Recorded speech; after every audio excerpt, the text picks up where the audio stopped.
정리 29.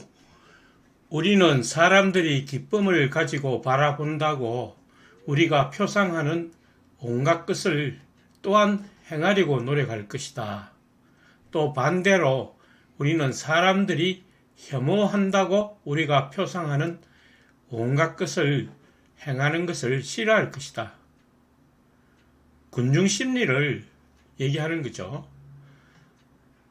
주의, 여기서 다음에서 사람들이라고 하는 것은 그 사람들에 대하여 우리가 아무런 감정도 갖고 있지 않는 그러한 사람들로 이해해야 한다. 그러니까 여기서 말하는 사람들이라는 것은 어떤 특정한 이해관계를 이루는 사람들이나 특별하게 어떤 집단에 소속된 사람들을 얘기하는 것이 아니고 일반적으로 아무렇게나 이미 추출된 사람들, 군중들을 의미하는 것입니다. 그러니까 그러한 아무런 관계가 없는 군중이라 하더라도 그 사람들이 어떤 생각하고 행동하는 방향으로 일반적으로 쏠리게 된다는 거죠. 그러니까 우리의 이성이 작용해서 사물을 판단하게 되는 것이 아니고 그 사람들이 결정하고 판단하는 쪽으로 이끌려가게 되는 그러한 경향이 있다는 것을 말하는 것입니다. 그러니까 이 부분에 대한 이해는 우리가 어떤 판단과 결정을 내릴 때 매우 중요한 원칙을 알려주는 거죠. 자, 증명을 보도록 합시다. 사람들이 어떤 것을 사랑하거나 증오한다고 우리가 표상함으로 인하여 우리는 그것을 사랑하거나 또는 증오할 것이다. 즉, 우리는 그로 인하여 그러한 것의 현존을 기뻐하거나 또는 슬퍼할 것이다. 그러니까 이것은 군중이 가지는 심리를 말하죠. 대중이 움직이는 쪽으로 분위기에 휩싸여서 부안해동하는 것을 의미합니다. 최근에 비트코인의 가격이 또 사상 최고로 가격이 최대치를 갱신하였다고 하니까 그게 등달아서 그냥 그 비트코인을 또 사면 돈을 벌겠습니까? 그러니까 그것은 군중심리라는 것입니다.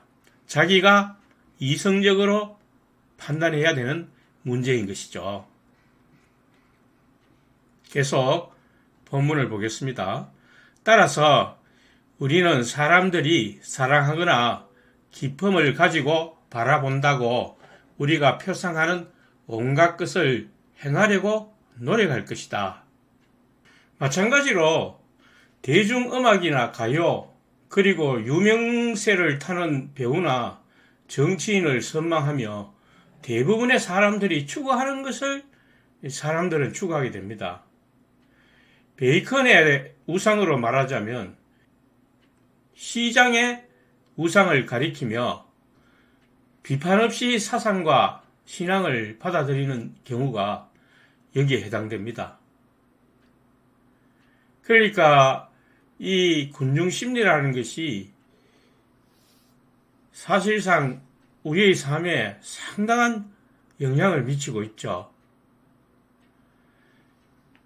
그래서 군중심리에 대해서 잘 설명해주는 그 한 작가의 책이 있는데 아마 제가 기억하기로 구스타브 봉이라는 작가가 쓴 책일 거예요. 자, 그 책의 내용을 그 책 안에 들어있는 그 내용을 간단하게 한 장면만 우리가 고려해 보아도 그것이 군중심리가 우리에게 미치는 영향이 얼마나 큰지, 우리가 얼마나 비이성적으로 행동하게 될 수 있는지, 보통 때는 멀쩡한 사람이 예비군 훈련장에만 가면 왜 그렇게 행동하는지 아마 그러한 심리적인 이유들을 잘 이해할 수 있도록 도와줄 것입니다. 잠시 영상을 살펴보도록 하겠습니다. 여러분 안녕하세요. 반갑습니다. 친절한 수연쌤입니다.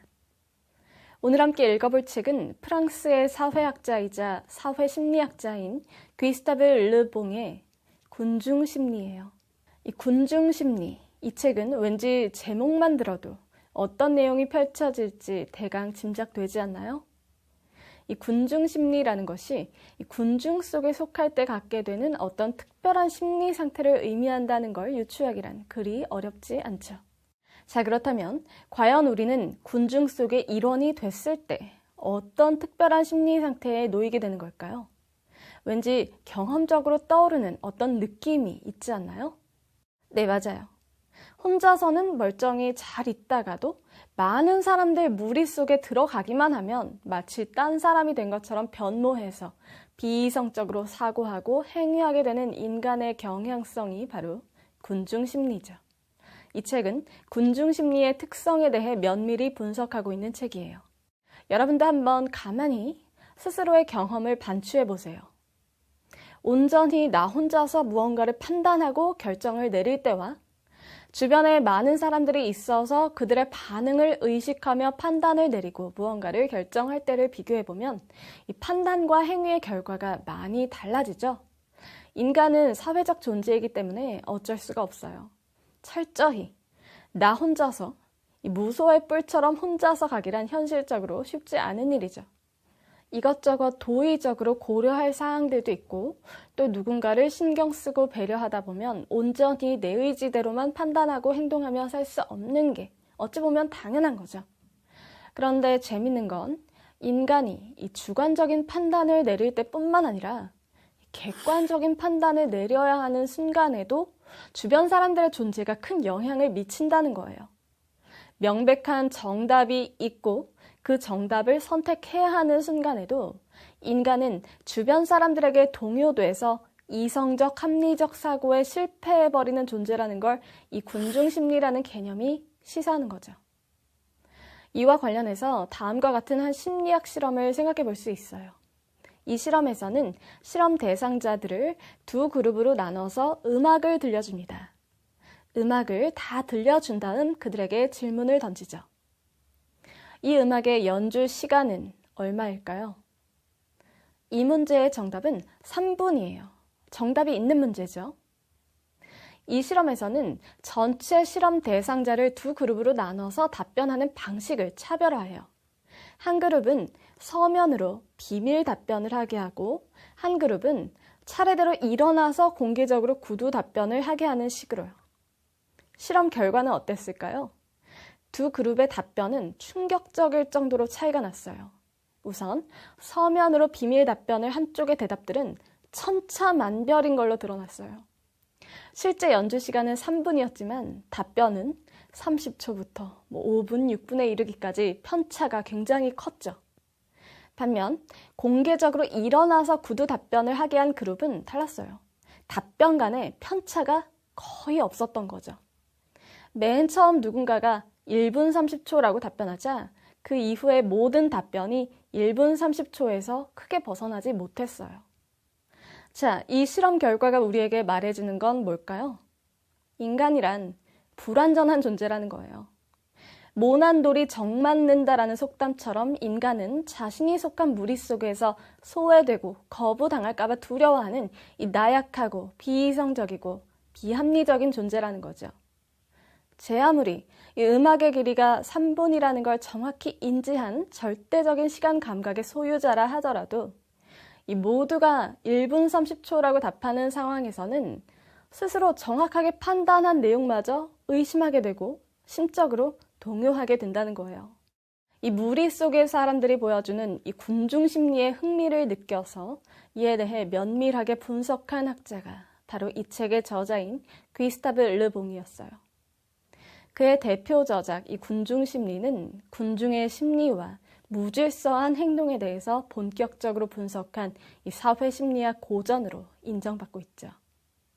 르봉이 이 책 군중 심리에서 주장하는 바는 한마디로 개인이 모여 군중을 이루면 이들이 개인으로 존재할 때처럼 이성적 합리적으로 사고하지 못한다는 거예요. 쉽게 말해 개인은 군중의 그림자 속으로 들어가는 순간 특별한 이유도 없이 그냥 미쳐버린다는 거죠. 딱히 무언가에 불만을 품거나 저항하는 것도 아니면서 마치 집단 최면에 걸린 것처럼 과민하고 충동적인 상태로 판단력을 결여한 채 비합리적, 비도덕적으로 사고하고 행동하게 된다는 거예요. 주석, 단지 사람들의 마음에 들기 위해서 어떤 일을 행하거나 피하려는 이러한 노력은 아부라고 불린다. 여기서 야심이라는 표현을 사용했는데 너무 우리가 사용하는 의의와는 조금 뜻이 거리가 멀죠. 그래서 아부라는 표현이 어울릴 것 같습니다. 왜 아부라는 표현을 사용하는가 하면 이제 그 이유가 계속해서 나타납니다. 그렇지 않은 경우에는 정중이라고 부르는 것이 보통이다. 그래서 이게 번역된 단어이기 때문에 조금 정확하게 표현하는데 어려움이 있습니다. 뭐 그 근처 언저리에서 표현한 단어라고 보면 되겠습니다. 다음으로 우리를 만족시키기 위한 노력으로 행한 타인의 행위를 우리가 표상하면서 느끼는 기쁨을 나는 찬미라 부르며 이에 반하여 그의 행위를 혐오하면서 느끼는 슬픔의 행위를 비난이라고 부른다. 이 네 가지 감정을 나타내는 용어를 이제 야심 또는 아부, 정중은 이 아부와 대립되는 단어죠. 그리고 찬미, 또 찬미와 대립되는 단어로서 비난, 이렇게 네 개의 단어를 다시 소개하고 있습니다. 자, 그래서 처음으로 다시 돌아가서 아부라고 불리는 이유는 일반적으로 다수의 사람들이 생각하는 경향에 마음에 들어야만 자기가 거기에 어울릴 수 있잖아요. 또 그리고 싫어하는 것을 같이 싫어해줘야만 같은 부류로 취급이 된다는 것입니다. 그래서 그렇게 하기 위해서 마음에 내키지 않아도 그런 방향으로 흘러가게 되는 군중심리가 작용한다는 것입니다. 그래서 그것을 아부라는 이 단어로 스피노자는 표현하고 있는 것입니다. 정리 30을 보시죠.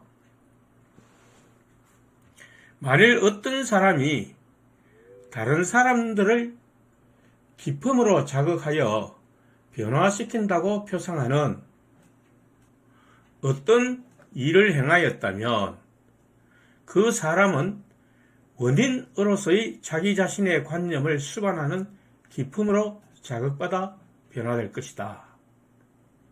자, 무슨 말입니까? 내가 다른 사람들을 기쁘게 하는 행동을 했다. 그러면 그 사람들이 기뻐하는 것을 보고 내가 좀 뿌듯해 한다는 것입니다. 아, 내가 좋은 일을 했구나. 저 사람들을 기쁘게 했구나. 이런 마음 때문에 의기양양해진다는 그런 뜻입니다. 즉, 그 사람은 자기 자신을 기쁨을 가지고 응시할 것이다. 이에 반하여 만일 그가 다른 사람들을 슬픔으로 자극하여 변화시킨다고 표상하는 어떤 일을 행하였다면 그는 자기 자신을 슬픔을 가지고 응시할 것이다. 그러니까 이 정리 30의 내용이 결국은 정리 29의 군중심리와 연결되는 것입니다. 즉 군중심리라는 것 자체가 근원적으로 그 군중들을 기쁘게 하겠다, 슬프게 하지 않겠다라는 심리가 작용해서 그런 군중심리가 작용한다는 그런 뜻입니다. 자기와 아무런 관련 없는 사람이라 하더라도 그들에게 선을 행하면 보람을 느낄 것이고 악한 영향을 미치면 죄의식을 느낄 것이다. 왜냐하면 사람은 사회적 동물이기 때문이죠. 그래서 그 사람들, 그 사회에 우리가 어울려서 융합해야만 내가 행복을 얻을 수 있기 때문에 그래서 그 사회의 사람들을 기쁘게 하려고 하고 또 슬프게 하지 않게 하려고 하는 이러한 군중심리가 발생한다는 것입니다. 정명을 보시죠. 정령 자신이 다른 사람들을 기쁨 또는 슬픔으로 자극하여 변화시킨다고 표상하는 사람은 그것으로 인하여 기쁨 또는 슬픔으로 자극받아 변화될 것이다. 그렇죠? 다른 사람을 기쁘게 하면 자기 자신도 기뻐지고, 다른 사람을 싫어하는 짓을 해서 슬프게 한다면 자기 자신도 슬퍼지게 된다는 것입니다. 그런데 인간은 자기 자신을 행동하도록 결정하는 변용에 의하여 자기 자신을 의식하기 때문에 다른 사람들은 기쁨으로 자극하여 변화시킨다고 자기가 표상하는 어떤 일을 행한 사람은 기쁨으로 자극받아 변화될 것이며, 동시에 자기 자신을 그 기쁨의 원인으로 의식할 것이다. 앞에서 설명한 내용을 그대로 반복하고 있습니다.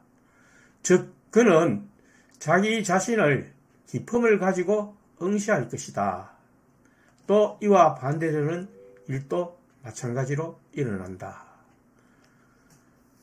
자, 그래서 조금 전에 군중 심리를 설명할 때 그 예비군 훈련을 제가 예를 들었는데, 예비군 훈련을 가서 자기가 점잖게 행동하고 성인군자처럼 그렇게 행동한다면 그 군중에 맞아 들어갑니까?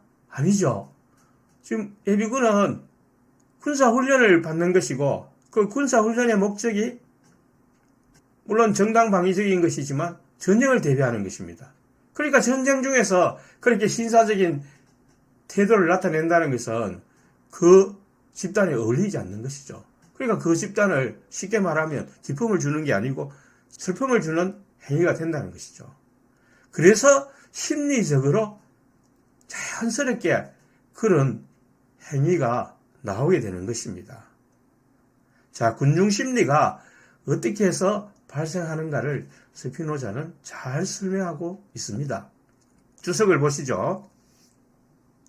사랑은 외적 원인의 관념을 수반하는 기쁨이며, 정오는 마찬가지로 외적 원인의 관념을 수반하는 슬픔이므로, 자, 이 부분에 대해서는 우리가 감정에 다루면서 사랑과 정오 그리고 슬픔과 기쁨을 처음 다루면서 가장 기본적으로 다루는 내용이죠. 기쁨은 우리의 신체와 정신의 활동 능력이 증가하는 방향으로 움직이는 것이고, 슬픔은 감소하는 방향으로 움직일 때 나타나는 감정이라고 했죠. 그래서 외적 원인에 의해서 그러한 작용이 일어날 때 그 기쁨을 일어나게 하는 요소를 사랑하게 되는 것이고, 슬픔을 일어나게 하는 요소를 정하게 된다고, 이렇게 네 가지 감정을 설명을 했습니다. 그래서 스피노자의 이 감정에 대한 설명이 뭐 당연한 것처럼 보여서 그냥 대충 읽어 나갈 수 있지만, 이것을 머릿속에 정리해두면 대단히 다른 책을 읽고 우리의 삶에 감정이 일어나는 부면에 대해서 상당히 날카로운 인식을 가질 수 있습니다. 계속 본문을 보도록 하겠습니다. 그러나 사랑과 정오는 외부의 대상에 관계되어 있기 때문에 우리는 이 감정들을 다른 이름으로 나타낼 것이다. 외적 원인의 관념을 수반하는 이 기쁨을 우리는 명예라 부르고, 이것에 반대되는 슬픔을 치욕이라고 부를 것이다. 그러나 이것은 인간이 타인에게서 칭찬받거나 비난받는다고 믿기 때문에 기쁨 또는 슬픔이 생기는 경우임을 이해해야 한다. 두 가지 감정적 용어를 다시 설명합니다. 자, 무엇입니까? 명예와 치욕입니다. 결국 이 명예와 치욕도 기쁨과 슬픔이라는 이 감정에서 파생되는 것들이라는 것을 여기서 밝히고 있습니다. 자, 계속 보시겠습니다. 그렇지 않은 경우 나는 내적 원인의 관념을 수반하는 기품을 자기 만족이라고 부르며 이것에 반대되는 슬픔을 후회라고 부를 것이다. 다시 두 가지 관념, 감정의 관념을 소개합니다. 자기 만족과 후회, 두 가지 감정을 소개하고 있죠.